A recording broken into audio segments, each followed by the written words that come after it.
another webinar podcast, and I'm really here to help you find your way and the truth. The infinite banking concept has so much misleading information across the internet, on YouTube and all of the social media sites. Let's step back and let's build the facts on why this is a real concept. It is not fake, nor is it misleading or fraudulent. However, there are many people on here that lead you to believe it is. So let's get started with the truth. Number one, we hear about life insurance policies. Well, let's look at the groundwork, because guys like Dave Ramsey says, you never buy whole life insurance and blah, blah, blah. And they say this is a scam and all of that kind of stuff. Well, let's factualize the picture on why I would say that 99% probability Dave Ramsey is right in what he says based on what he knows. Dave Ramsey is an entertainer. He has no financial credentials, nor has he any studies that have been done on insurance products of any kind. He only makes his statements because of hearsay and facts that aren't provable. Let me explain. Number one, there are about 850 life insurance companies in America selling some kind of life insurance. Out of that 850 or so life insurance companies, 99.8% of them are corporations that are owned and benefit the stockholders of those corporations. If you go to your employer and look in your 401k, I guarantee you will find some life insurance companies in your 401k that are very profitable investments of one kind or another. Now, that being said, the other side of the aisle is the dividend-paying mutual life insurance companies, of which I have been involved with for 49 years. In March of this year, I will begin my 50th year in this business. And I have studied, I have all these initials after my name, so I've taken all the courses all across the board to maintain E&O credits and CE credits and things that I've had to maintain my licenses. But now if I take this a step further and I look at corporations and what they're offering, their products really don't return or have a rate of return of any kind. So they have motivated to move from universal life, which means you lose. And universal life is nothing more than expensive term life insurance. It is a term insurance or mortality coverage in a contract with a savings element. And under the current law, the modified endowment contract law, you cannot put enough money in that contract, whether it's a UL, a VUL, or the new IUL model that is being marketed today. So if you live to 85 life expectancy or beyond, I can almost guarantee you those products will not pay a death benefit and the insurance company will have absconded with all of your money. Isn't it interesting that all of the companies that offer that kind of product are corporations with stockholders that operate for the benefit of the stockholders? Now, a mutual dividend-paying life insurance company is actually owned by its policyholders. I have a policy that is 38 years old that I bought way back early in my career.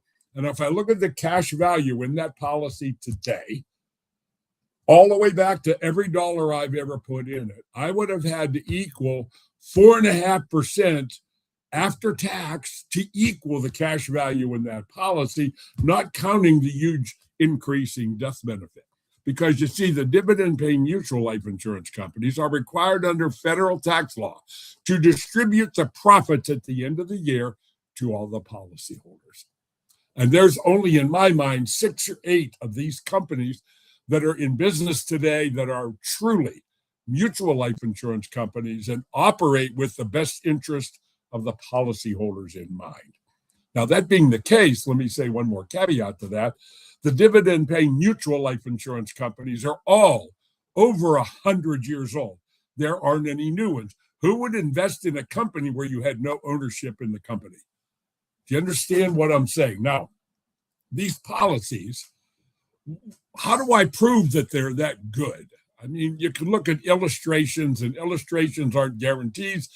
There's guaranteed, and then there's non-guaranteed in the contract or in this illustration. The difference between one and the other are the dividends. I mean, a company does not know what the profit is going to be 5 years from now or 10 years from now. So those projections are based on the current past year operation of the company and profitability of the company.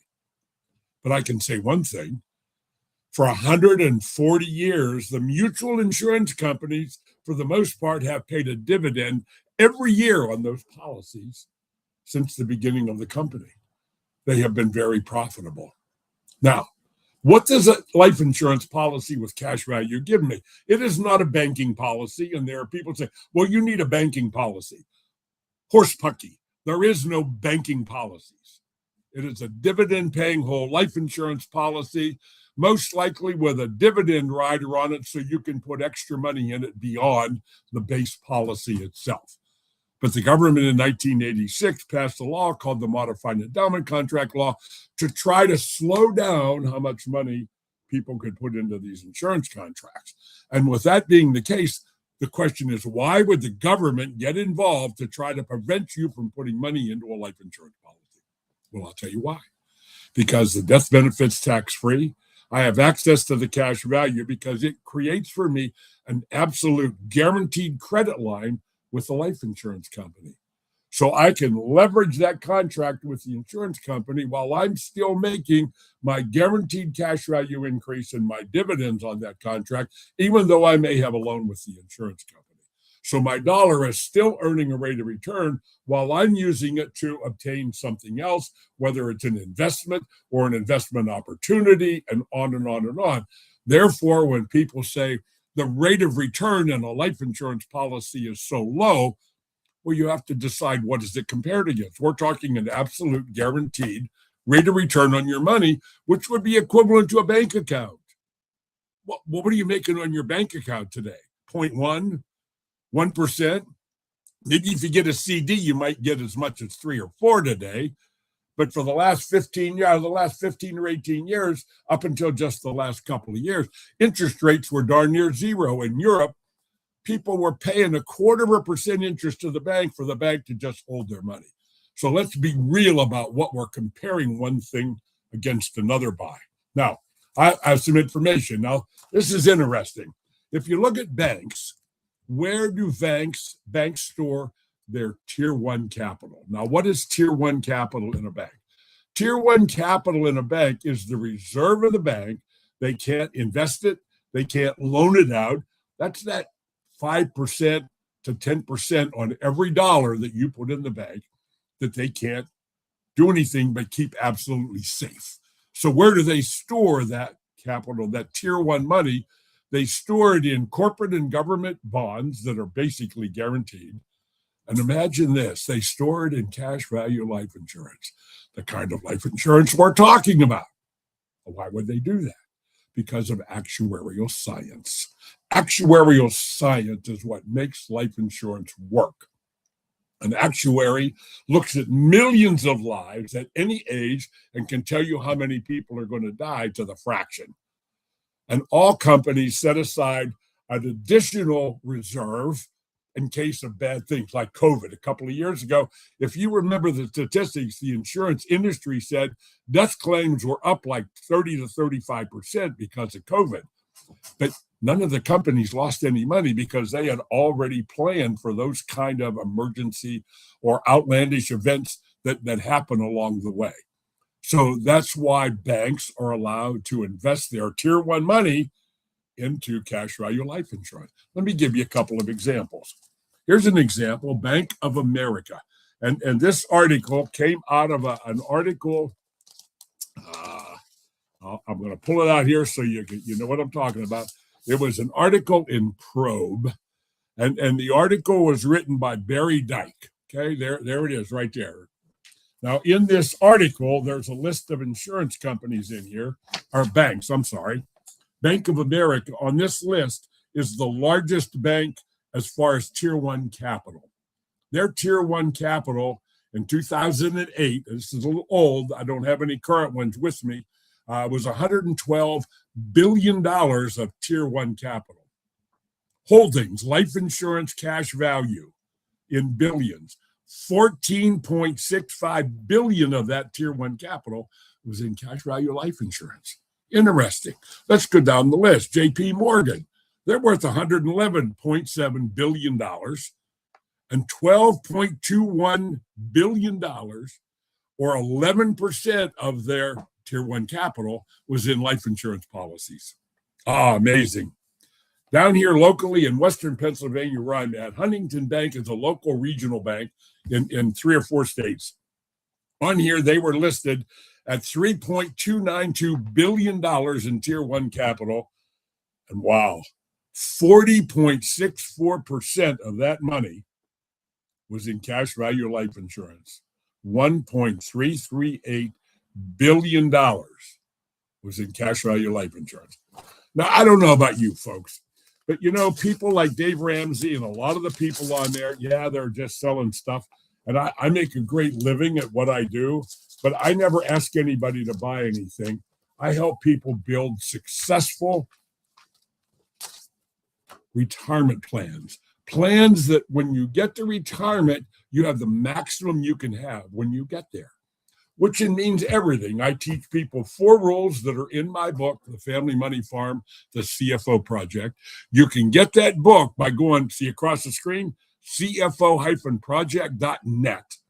Put in your name and email address, and you'll get a download, be able to download cover to cover my 2 books, The Family Money Farm, the CFO Project, and The Family Money Farm, Financial Mastery Coaching, the Blueprint. Those 2 books have the ability to change your life completely. Now, I'm going to talk more on this subject on and on because I'm tired of all of the misleading information. If you want more information, you can email me at firedupt@comcast.net. You can also find my website listed at infinitebanking.org. They have a list of agents and people that are there. So if you want to look at my bio, you can go there and find all that information. But again, I'm here, and my goal is to touch 1 million lives before I die. But it's about the truth. I've had a radio show since 1987. I'm on every month on WBBP, WNBA, which is the national radio show. You can find them on the internet. BeaverCounterRadio.com is the name of that. And my podcast today is 762, and you can find them on YouTube. And I'm going to continue to provide factual, real information about the infinite banking concept. God bless you all. Talk to you next time. Bye-bye.